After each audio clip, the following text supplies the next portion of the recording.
So how did we start coming up with this formula that started putting things together on the cover-up? I know with the Somali inquiry, CBC did several stories covering it. The general there, he was denying that he had altered documents during the Somali inquiry. The Somali inquiry itself, I've got the conclusion here. However, we must also record with regret that on many occasions the testimony of witnesses was characterized by inconsistency, improbability, implausibility, evasiveness, select recollection, half-truths, and plain lies. Indeed, on some issues we encountered what can only be described as a wall of silence. When several witnesses behave in this manner, the wall of silence is evidently a strategy of calculated deception. Perhaps more troubling is the fact that many of the witnesses who displayed these shortcomings were officers, non-commissioned officers, and senior civil servants, individuals sworn to respect and promote the values of leadership, courage, and integrity and accountability. So, I mean, that was back in '97. How has it stayed buried for so long? Well, take a look at how government works. As an example, today, we take a look at the Vice Admiral Norman case. What with the monkey shines that's going on with the military not handing over the evidence. So we've got Admiral Norman. I can't say the word today. We got that guy. Look how they're treating the former Justice Minister, Judy Wilson-Raybould. Look at what's going on there. That's another example of cover-up and just bad behavior by government. We also, there's LavScan, the SNC Lavalin. We've got, what else is out there? There's more coming down the pipe. So as you see today in cover-ups and that sort of thing happening, so did it happen in the past with Somalia. It's very clear. And yes, as you read out from that, I think the Auditor General's report.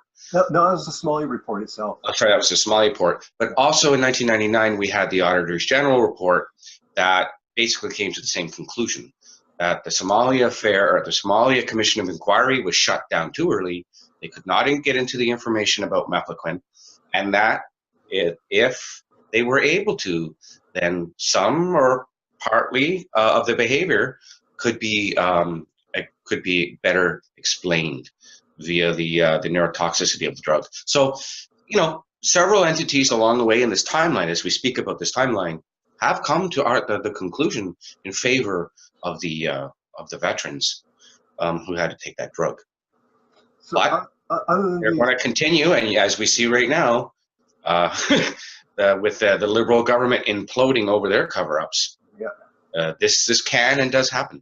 Okay, so other than these toward actions that are up and coming, is this what's going to open the can finally and let everything? Well, yes, because of this debacle with the Prime Minister's office trying to deal with this crisis management is so horrible with them that the greater public now is starting to talk about this. So it's out of the Ottawa bubble, meaning that Joe and Jane Canadian or Joe and Jane Canada are hearing about this cover-up and the way that Prime Minister Trudeau has been treating members of his caucus and the way they're trying to cover it up with all the lies along the way. So as the public discovers that, they also, in parallel, discover our litigation. And as we go into the courts, they'll see it even more, that the government can and does quite often just try to cover up their mess instead of being accountable and adult about it and apologizing and moving on. It's pretty shocking what we're seeing on TV today. It is. It is. I'm going to open up to you, John. What needs to be out there for the average person to understand on, and particularly with regards to what has happened in the past and what has to take place in order for all of this to come to a proper conclusion? Our greatest avenue of success now will be twofold. Continued political pressure as we represent as we're being represented so brilliantly by Deputy Veterans Affairs critic Cathay Wagenthal, Conservative MP, Yorkton, Saskatchewan.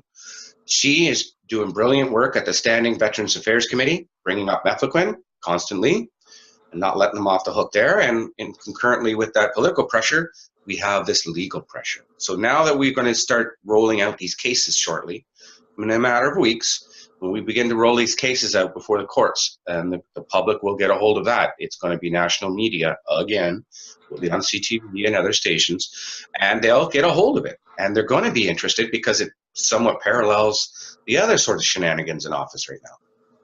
So we're like, with the legal cases coming out and the political pressure, we're well on our way. So if you look at Mefloquine advocacy in the timeline from start to finish, we're here.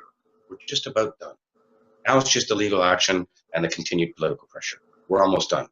The whole understanding, the awareness, and the outreach has been done. And so that's awesome. And if you look, like Dr. Nevin often mentions, at the tobacco situation, where lobbying for years and years to get these warnings and better understanding of tobacco and the dangers, that was a 25-year struggle. Here in Canada, we've had remarkable success in only a few short years. And the only reason we have is because of advocates like you and Dave Bona and Claude Lancette and others that are determined to see this thing through, and that we work every day so all the other veterans can relax and understand we got their six. I've no doubt that and we carry on, and we're almost there. Yeah, I've no doubt that social media has sped this up as well for us. You bet. Being able to reach out through social media. In my mind, what allowed them to do this in the first place is the same that, you know, if you go back in history from when they used Agent Orange against Canadian Forces members, and just historically, military are convenient guinea pigs because you have an instant controlled experiment. It's a captive audience, right? Yeah. It's a captive audience, if you will. I'm of the opinion at this point in time that the only thing that's going to protect us in the future is if this advocacy moves from Mefloquine into duty of care. Because I think we need legislation that protects us in law. Right. Right. And so I can see the natural extension is to go into duty of care. Because had the duty of care been put in place in the first place, we probably would never have been the subject of an experiment, at least not knowingly. Yes, and it's quite heartening to hear those words you just spoke also being echoed by, again, Conservative Member of Parliament, Deputy Veterans Affairs critic Cathay Wagenthal, who includes that message and has actually stood up in her SO31's, standing up order, where they speak for a minute before question period. She stood up before and mentioned that key element, the attachment of the duty of care principle to be applied in legislation for our veterans. Yes. So that one last thing I would like to mention.